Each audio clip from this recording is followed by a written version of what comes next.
தற்போதைய சிவசேனா கட்சியின் மாநில தலைவராக இருக்கக்கூடிய தங்கமுத்து கிருஷ்ணன் அவரை வெடிகுண்டு வைத்து கொலை செய்யக்கூடிய ஒரு முயற்சியில் தவறுதலாக அவரோட மனைவியை கொன்ற அபுபக்கர் சித்திக்க 35 ஆண்டுகள் கழித்து இப்போதான் காவல்துறையினர் கைது செய்திருக்காங்க. இந்து போராளி, இந்து முன்னணியோட பொறுப்பாளர். அவர் அந்த நாகப்பட்டினம் ஏரியாவில் நல்லா செயல்படக்கூடிய ஒரு நபர். எப்போதும் பார்த்திங்கன்னா இந்துக்கள் நல்லா வேலை செய்யும்போது இஸ்லாமியர்களுக்கு பிடிக்காது. அது அவங்களை எப்படியாவது கொல்லணும், அப்படி தான் இப்படி வரிசைக்க சம்பவங்கள்லாம் நடந்துட்டுருக்கு. அந்த அடிப்படையில் இவரை எப்படியாவது போட்டு தள்ளணும் அப்படின்ட்டு இவர் வீட்டுக்கு ஒரு பார்சல் வெடிகுண்டு வச்சு அனுப்புகிறாங்க. ஒரு பார்சல் காலையில் 10:35 வருது. 3/7/1995 காலைல 10:30 மணிக்கு வருது. தங்கமுத்து கிருஷ்ணன்ஜி வீட்டில் இல்லை. அந்த சமயம் பார்த்து அவங்க மிஸ்ஸஸ் தான் வாங்குறாங்க, வீட்டுக்காரம்மா வாங்கி ராமாயணம் புக் வந்திருக்கே அப்படின்னு சொல்லி ஆசையில் அவங்க பிரிக்கும்போது அது வெடித்து சிதறி ஓட சுத்துறாங்க. ஆனால் அந்த சமயத்தில் இஸ்லாமிய பயங்கரவாதிகள்னு சொல்ல முடியாதுல்ல சார். அவரு தப்பு பண்ணியிருக்காரு. அந்த மதத்தை நம்ம இஸ்லாமிய பயங்கரவாதிகள்னு குறிப்பிட்டது தப்பு. நீங்கள் நல்லா யோசிச்சு பாருங்க, யார் குண்டு வைக்கிறாங்கிறத நல்லா யோசிச்சு பாருங்க. எங்கேயாவது இந்துக்கள் எங்கேயாவது வெடிகுண்டு வைக்கிறாங்களா? தொடர்ந்து நாங்கள் எல்லா முஸ்லீம்களையும் சொல்லலை, யார் குண்டு வைக்கிறாங்களோ அவங்க இஸ்லாம் பயங்கரவாதி தான். வைக்கிறவங்க ஒரு பாய் தான் சொல்கிறோம் நாங்கள். 35 வருடம் கழித்து இப்போ கைது பண்ணியிருக்காங்க. இவ்வளவு காலத்தான் திட்டம் தீட்டியதா அவரோட லேப்டாப்ல இருக்குன்னு சொல்லி ஒரு மெசேஜ் ஒன்று வந்திருக்குது. அதையும் உங்களுக்கு நான் அனுப்புறேன், அதையும் போட்டு காட்டுங்க. பாஜக பிரமுகர்களை கொலை செய்யறதுக்கான சதி திட்டம் நடக்குதுன்னா விரைந்து பிடிக்க வேண்டியது அவங்களோட கடமை தானே சார். அதனாலதான் அவங்க விரைந்து தான் பிடிச்சிருக்காங்க. இப்ப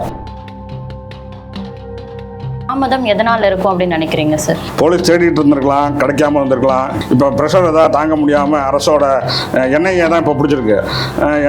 என்ஐஏ இப்போ மோடி கவர்மெண்ட் தான் போட்டிருக்காங்க. அதனால அவங்க பிடிச்சிருக்காங்க. ஏன்னா இதுக்கு முன்னாடி யாரும் பண்ணலை.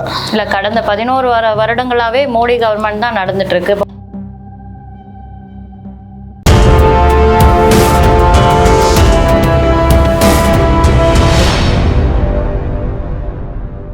தமிழ் நேயர்களுக்கு வணக்கம். இன்னைக்கு நம்ம கூட அகில பாரத மக்கள் கட்சியின் நிறுவன தலைவர் திரு ராமநாதன்ஜி அவர்கள் தான் இணைஞ்சிருக்காங்க. வணக்கம் சார். வணக்கம். தற்போதைய சிவசேனா கட்சியின் மாநில தலைவராக இருக்கக்கூடிய தங்கமுத்து கிருஷ்ணன் அவரை வெடிகுண்டு வைத்து கொலை செய்யக்கூடிய ஒரு முயற்சியில் தவறுதலாக அவரோட மனைவியை கொன்ற அபுபக்கர் சித்திக்க 35 ஆண்டுகள் கழித்து இப்போதான் காவல்துறையினர் கைது செய்திருக்காங்க. இந்த கைது நடவடிக்கை எப்படி பார்க்குறீங்க சார்? இது ரொம்ப வெட்கக்கேடான விஷயம். அதாவது தமிழ்நாடு காவல்துறை ரொம்ப துரிதமாக செயல்பட்டு எல்லாரையும் பிடிக்கிற காலம் போய் இப்போ 30 வருஷம் கழித்து இப்போ போய் பிடிக்கிறாங்கன்னா அது ரொம்ப வெட்கக்கேடான விஷயமா இருக்குது. ஒரு விதத்தில் பாராட்டத்தக்க விஷயமாகவும் இருக்குது. அவனை அப்படியே விடாமல் ஒரு தீவிரவாதியை பிடிச்சதுங்கிறதும் ஒரு பாராட்டத்தக்க விஷயமா இருக்குது. தங்கமுத்து கிருஷ்ணனை கொலை செய்வதற்காக தீட்டப்பட்ட திட்டத்தில் தவறுதலாக அவங்க மனைவியை மாட்டி அவங்க இறந்துட்டாங்க. இந்த திட்டம் எதற்காக தீட்டப்பட்டுச்சு? தங்கமுத்து கிருஷ்ணன் மேலே அபுபக்கர் சித்திக்கு அப்படி என்ன ஒரு விரோதம் இருந்தது சார்? 1995 தங்கமுத்து கிருஷ்ணன்ஜி ஒரு இந்து போராளி, இந்து முன்னணியோட பொறுப்பாளர். அவர் அந்த நாகப்பட்டினம் ஏரியாவில் நல்லா செயல்படக்கூடிய ஒரு நபர். எப்போதும் பார்த்திங்கன்னா இந்துக்கள் நல்லா வேலை செய்யும்போது இஸ்லாமியர்களுக்கு பிடிக்காது. அது அவங்களை எப்படியாவது கொல்லணும், அப்படி தான் இப்படி வரிசைக்க சம்பவங்கள்லாம் நடந்துட்டுருக்கு. அந்த அடிப்படையில் இவரை எப்படியாவது போட்டு தள்ளணும் அப்படின்ட்டு இவர் வீட்டுக்கு ஒரு பார்சல் வெடிகுண்டு. அந்த பார்சல் வெடிகுண்டு என்னென்னா ஒரு ராமாயணம் புக்கில் உள்ள வெடிகுண்டு வச்சு அனுப்புகிறாங்க. ஒரு பார்சல் காலையில் 10:35 வருது. 3/7/1995 காலைல 10:30 மணிக்கு வருது. தங்கமுத்து கிருஷ்ணன்ஜி வீட்டில் இல்லை. அந்த சமயம் பார்த்து அவங்க மிஸ்ஸஸ் தான் வாங்குறாங்க, வீட்டுக்காரம்மா வாங்கி ராமாயணம் புக் வந்திருக்கே அப்படின்னு சொல்லி ஆசையில் அவங்க பிரிக்கும்போது அது வெடித்து சிதறி ஓட சுத்துறாங்க. ஆனால் அந்த சமயத்தில் அவருக்கு போலீஸ் பாதுகாப்பெல்லாம் போட்டிருந்தாங்க. இது 30 வருஷமாக அவனை அரெஸ்ட்டும் பண்ணலை, அந்த அபுபக்கர் சித்திக்க. அது இப்போ அரெஸ்ட் பண்ணியிருக்காங்க. இடையில பார்த்தீங்கன்னா அவருக்கு போட்டிருந்த போலீஸ் பாதுகாப்பெல்லாம் கூட விலக்கிட்டாங்க. இப்போ அவர் தனிமையில் தான் இருக்கார், போலீஸ் பாதுகாப்பெல்லாம் இல்லை. எந்நேரமும் அவருக்கு அச்சுறுத்தல் இருந்துகிட்டு தான் இருக்குது. அவருக்கு காவல்துறை உடனடியாக அவருக்கு போலீஸ் பாதுகாப்பு போடணும்னு அகில பாரத மக்கள் கட்சி சார்பாக கேட்டுக்கிறோம். 35 வருடங்கள் கழித்து அபூபக்கர் சித்திக் அவர்கள் இப்பதான் கைது செய்யப்பட்டிருக்காரு. ஆனா இவ்வளவு நாள் இருந்த காலங்கள்ல மீண்டும் தங்கமுத்து கிருஷ்ணனை கொலை செய்வதற்கான அந்த முயற்சிகள் எதனும் எடுக்கப்பட்டுச்சா சார்? அது என்னங்கிறது அவரை தான் கேட்கணும், தெரியல. ஆனால் மறைமுகமாக அவருக்கு கொலை மிரட்டல்கள்லாம் இருக்குது. அவர் எங்கேயும் தனியாக போக முடியாது, சாயந்தரம் ஆச்சுன்னா சீக்கிரம் வீட்டுக்கு வந்துடுவார். அதனால் அவருக்கு கொலை மிரட்டல்கள்ங்கிறது இருக்குது இஸ்லாமிய பயங்கரவாதிகளால். அதனால் 20-30 வருஷம் கழித்து இவரை அரெஸ்ட் பண்ணியிருக்காங்கன்னா இஸ்லாமிய பயங்கரவாதிகள்னு சொல்ல முடியாதுல்ல சார்? அவரு தப்பு பண்ணியிருக்காரு. அந்த மதத்தை நம்ம இஸ்லாமிய பயங்கரவாதிகள்னு குறிப்பிட்டது தப்பு. நீங்கள் நல்லா யோசிச்சு பாருங்க, யார் குண்டு வைக்கிறாங்கிறத நல்லா யோசிச்சு பாருங்க. எங்கேயாவது இந்துக்கள் எங்கேயாவது வெடிகுண்டு வைக்கிறாங்களா?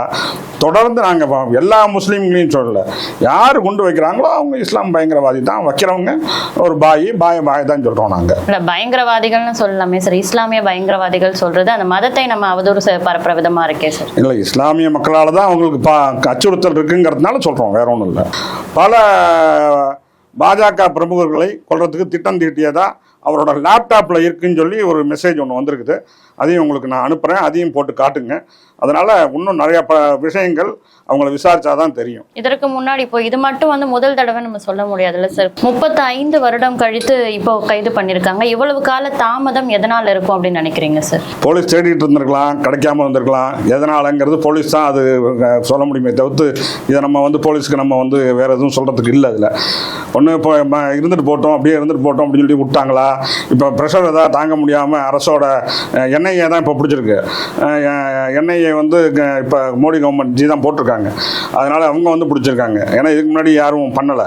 இல்லை, கடந்த 11 வருடங்களாகவே மோடி கவர்மெண்ட் தான் நடந்துட்டு இருக்கு. இப்போ பாஜக பிரமுகர்களை கொலை செய்யறதுக்கான சதி திட்டம் நடக்குதுன்னா விரைந்து பிடிக்க வேண்டியது அவங்களோட கடமை தானே சார்? அதனால தான் அவங்க விரைந்து தான் பிடிச்சிருக்காங்க. இப்போ அவங்க தான் விரைந்து பிடிச்சிருக்காங்களே தவிர 35 ஆண்டு காலம்ன்றது 35 மோடி கவர்மெண்ட் எத்தனை வருஷமா இருக்கு? 11 ஆண்டுகள். 11 ஆண்டுகளுக்கு இப்போ பிடிச்சிருக்காங்க. 20 ஆண்டுகள் கழிஞ்சு அதுக்கு முன்னாடிலேருந்து ஏன் பிடிக்காம இருக்காங்க தமிழ்நாடு கவர்மெண்ட்?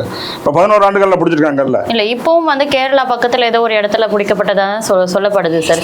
அவர் வெளிநாடு எதுவும் தப்பி சென்றிருந்தா இத்தனை காலங்கள் பொறுத்திருந்தது ஓகேன்னு சொல்லலாம். இந்தியாவுக்குள்ள ஒரு நாட்டில் இருக்காரு, அதை பிடிக்க முடியல அப்படின்றது எப்படி ஒத்துக்க முடியும் சார்? இப்போ பார்த்தீங்கன்னா தஞ்சை மாவட்டத்தில் ராமலிங்கம்ங்கிறவர் ஒரு பாமக நிர்வாகி, அவரை கொலை பண்ணியிருக்காங்க. கிட்டத்தட்ட 6-7 பேர் சேர்ந்து தான் கொலை பண்ணியிருக்காங்க. இது வரைக்குமே இந்த கவர்மெண்ட் பிடிக்கல.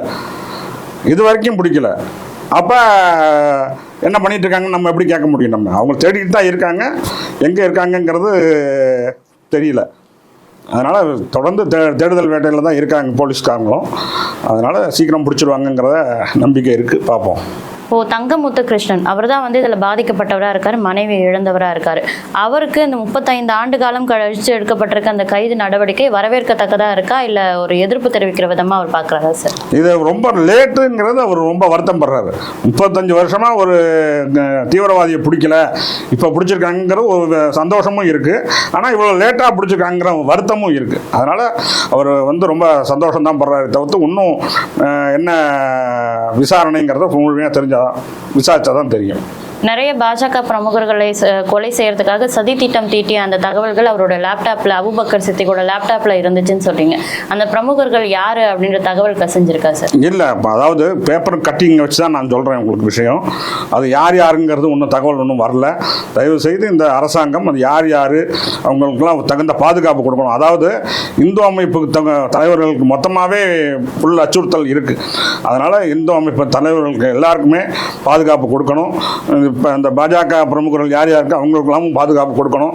இதுமாரி தீவிரவாதம் நடக்காமல் இருக்கிறதுக்கு இந்த அரசாங்கம் இரும்பு கரங்கள் கொண்டு சரியான சட்டத்திட்டங்கள் போடணுங்கிறத தெரிவிச்சுக்கிறோம். மத்தியில் இந்துக்களுக்கு ஆதரவான பாஜக ஆட்சி நடக்கும் பொழுது இந்துக்களுக்கு அச்சுறுத்தல் இருக்குது அப்படின்னு சொல்றது எப்படி ஏற்றுக்க முடியும் சார்?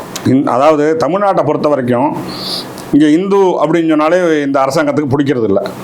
அவர் வந்து சாமி இல்லை, மூடநம்பிக்கை அப்படிங்கிறதெல்லாம் சொல்லிட்டு இருக்காங்க. அவங்க வீட்டு அம்மா வந்து டெய்லி கோயிலாக போயிட்டு இருக்காங்க. கேட்டால் அவங்களோட சுதந்திரம் அப்படிங்கிறாங்க. அப்படி இருக்கும்போது இங்கே இந்துக்களுக்கு சரியான பாதுகாப்பு இல்லை. அதனால் அங்கே சென்ட்ரல் கவர்மெண்ட் வந்து இந்துக்களுக்கு பாதுகாப்பு கொடுக்கும். இந்த நாடு இந்து தேசமாக சீக்கிரமாக அறிவிக்கணுங்கிறது எங்களோட கோரிக்கை. இந்த காணொலி மூலியமாக என்ன சொல்கிறோன்னா, நாங்கள் இஸ்லாமியர்கள் எல்லாரும் தீவிரவாதிகள் அப்படிங்கிறத சொல்லலை. இஸ்லாமியர்களில் நல்லவர்கள் இருக்காங்க. நான் வந்து தஞ்சை மாவட்டத்தை சேர்ந்தவன். என் பக்கத்து வயல், நாங்கள் விவசாய குடும்பத்தை தான் சேர்ந்தவன் நான். என் பக்கத்து வயல் வந்து ஒரு இஸ்லாமியர். என் வயலுக்கு தண்ணி போடலன்னா அவர் விடுவார், அவர் வயலுக்கு தண்ணி போடலன்னா நாங்கள் விடுவோம். அப்படி ஒரு அண்ணன் தம்பி மழை தான் பழகிட்டு இருக்கோம். ஆனால் நாங்கள் வந்து பயங்கரவாதிகள், இஸ்லாமிய பயங்கரவாதிகள்னு சொன்னோன்னா எல்லா இஸ்லாமியர்களும் நீங்கள் அதை வந்து தப்பாக நினச்சிக்கூடாது.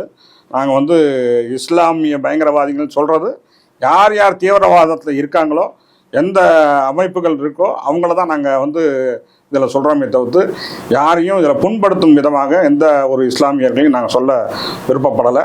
ஏன்னா இந்த அரசாங்கம், மோடி அரசாங்கம் பார்த்திங்கன்னா அப்துல் கலாம் அவர்களை குடியரசுத் தலைவரை ஆக்கினாங்க. இதுக்கு முன்னாடி காங்கிரஸ் கவர்மெண்ட்டில் எந்த ஒரு இஸ்லாமியர்களையும் கொண்டு வரல. ஏன்னா பிஜேபி வந்து இஸ்லாமியர்களுக்கு எதிரானது அப்படிங்கிறதெல்லாம் நிறைய பேர் சொல்கிறாங்க. ஆனால் இந்த மோடி அரசாங்கம் தான் ஒரு குடியரசுத் தலைவரை ஒரு இஸ்லாமியர்களை கொண்டு வந்ததை தவிர்த்து, ரெண்டாவது வாட்டி கொண்டு வரும்போது கூட இவங்க ஏற்றுக்கலை, பழி வாங்கிட்டாங்க. அதனால் மோடி அரசாங்கம் எப்போதுமே இஸ்லாமியர்களுக்கு எதிரானவர்கள் அல்ல, இஸ்லாமிய பயங்கரவாதிகளுக்கு எதிரானவர்கள்ங்கிறத தெரிவிச்சுக்கிறேன். தமிழகத்தில் எப்போவுமே வந்து இந்துக்களை பார்த்தா வேண்டாத ஒரு எதிர்ப்பு தெரிவிக்கும் விதத்தில் பார்க்குறாங்க அப்படின்ற மாதிரி சொல்லியிருந்தீங்க. அப்போ திமுக அரசு இஸ்லாமிய பயங்கரவாதிகளை ஆதரிக்குதா அப்படின்ற ஒரு கேள்வி வருது சார். அதாவது அவங்கள பொறுத்த வரைக்கும் இஸ்லாமிய ஓட்டுகளும் கிறிஸ்தவ ஓட்டுகளும் கைவிட்டு போயிடக்கூடாது. இஸ்லாமியர்களுக்கு என்னென்னா, இஸ்லாமியர்கள் வந்து பிஜேபிக்கு எதிரானவர்கள் அப்படிங்கிற ஒரு சித்தரிசையை கொண்டு வந்துட்டாங்க. அதே மாதிரி கிறிஸ்தவர்களுக்கும் அதே மாதிரி எதிரானவங்களே சித்தரிச்சிட்டாங்க. அதில் இந்த ஓட்டு அவங்கள விட்டு போயிடக்கூடாது அப்படிங்கிறதுனால இந்துக்களை வெறுக்கிற மாதிரி வெறுத்து, ஆனால் வீட்டுக்குள்ளே எல்லா பூஜைகள் புனஸ்காரங்கள் எல்லாம் நடக்கும். திருப்பதியிலேருந்து பிரசாதம் வரும், மாலை மரியாதைகள் எல்லாம் நடக்கும் இந்த முதல்வர்களுக்கு. ஆனால் வெளியில் காட்டிக்கிறது இது மாதிரி இந்துக்களுக்கு எதிரானவர்கள்ங்கிற மாதிரி காட்டிக்கிறாங்க. நாங்கள் இந்துக்களுக்கு எதிரானவர்கள் அல்ல அப்படின்னு சொல்லிட்டு ஒரு கல்யாணம் இதில் போயிட்டு இந்த கல்யாணம் போது வந்து இப்போ புகை போடுவாங்க, கண்ணெறி விடுவாங்க அப்படிங்கிற மாதிரிலாம் ஒரு அநாகரிக பேச்செல்லாம் கூட பேசியிருக்காரு. இதெல்லாம் நாங்கள் வந்து ரொம்ப வன்மையாக கண்டிக்கிறோம். இந்த திமுக அரசாங்கம் மீண்டும் அவர்கள் வரணும், ஆட்சிக்கு வரணும்னு சொன்னால் இந்த இந்து மத எதிர்ப்பை ஒதுக்கிட்டு எல்லா அவங்க சமுதாயமும் ஒன்றா இருக்கிற மாதிரி அவங்க நிலை கொண்டு வந்தாங்கன்னா ஜென்மத்துக்கும் அவங்க ஆட்சியில் இருக்கலாங்கிறது என்னோட ஒரு வேண்டுகோளாக வைக்கிறேன். இந்துக்களை விரோதியாக பார்க்காம இந்துக்கள் இந்த நாட்டில் சுதந்திரமாக வாழறதுக்கு உண்டான வழிமுறைகளை பண்ணாங்கன்னா திமுக எப்போதும் ஆட்சியில் இருக்குங்கிறது என்னோட கோரிக்கை. நான் வந்து ஒரு பிராமணன். இந்த 10% இடஒதுக்கீடுன்னு சொல்லி சென்ட்ரல் கவர்மெண்ட் அறிவித்தாங்க. அந்த 10% இடஒதுக்கீடு வந்து எல்லாரும் என்ன நினச்சிக்கிறாங்கன்னா 10% இடஒதுக்கீடு 3% இருக்கிற பிராமணர்கள் கொடுக்குறதா அப்படின்னு சொல்லி. அப்படி கிடையாது. கிட்டத்தட்ட இதில் 60 சமுதாயத்துக்கு மேலே இருக்காங்க. இதில் அவங்களுக்கும் தான் இந்த 10% போகுதே தவிர்த்து 10% வந்து ஒன்லி பிராமினுக்கு மட்டும் இல்லை. அதனால் பிராமணர்களுக்கு நலவாரியம் அமைக்கணும்னு சொல்லி இந்த அரசாங்கத்துக்கிட்ட நாங்கள் ஒரு கோரிக்கை வைக்கிறோம். அபூபக்கர் சித்திக் கைது நடவடிக்கை மற்றும் பிராமணர்கள் சார்ந்த நிறைய விஷயம் குறித்து எங்கள் கூட நேரம் ஒதுக்கி பகிர்ந்துக்கிட்டதுக்கு ரொம்ப நன்றி. நன்றிம்மா.